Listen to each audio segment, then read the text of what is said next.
Hello guys, good morning, જય શ્રી કૃષ્ણ. હાલો બધા નાસ્તો કરવા. મારે તો નાસ્તો નથી કરવાનો, પ્રતિકને નાસ્તો કરવાનો હોય, પણ અમે બે હારે બેહીને છે ને એ નાસ્તો કરશે ને હું પીશ હારવા ચા દૂધ.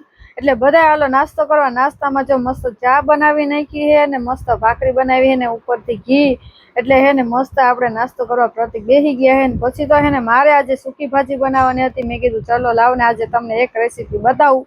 એટલે હે ને મસ્ત બટેટા બાફવા મૂકી દીધા હે ને પછી હે ને તેલ લઈ થોડુંક જીરું નાખી દેવાનું છે અને પછી એને મરચા કાપેલા નાખી દેવાના છે. હું તો આવી રીતે બનાવું છું.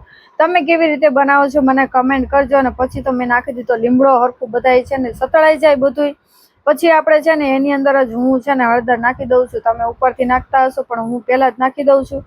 નાખી દીધા છે બટેટા અને પછી હે ને થોડુંક ઉપરથી મીઠું નાખીને પછી એવું લાગે કે મોડું છે તો મીઠું નાખવાનું. હું બટેટા બાફું ને ત્યારે મીઠું નાખું છું ને પછી નાખું છું, એટલે હે ને થોડુંક ઓલું ન લાગે. અને પછી આપણે નાખી દઈશું ધાણ અને મસ્ત મિક્સ કરીને છેલ્લે આપણે નાખી દઈશું લીંબુ. લ્યો, આપણી મસ્ત સૂકી ભાજી બનીને રેડી થઈ ગઈ છે. પછી મેં છે ને ટ્રાય કરીને તો ઓહો એકદમ યમ્મી અને મસ્ત ટેસ્ટી આપણી સૂકી ભાજી બનીને રેડી થઈ ગઈ છે. હાલો બધા સૂકી ભાજી ખાવાના. હાલો આપણે મળશું કાલે. ત્યાં સુધી બાય બાય.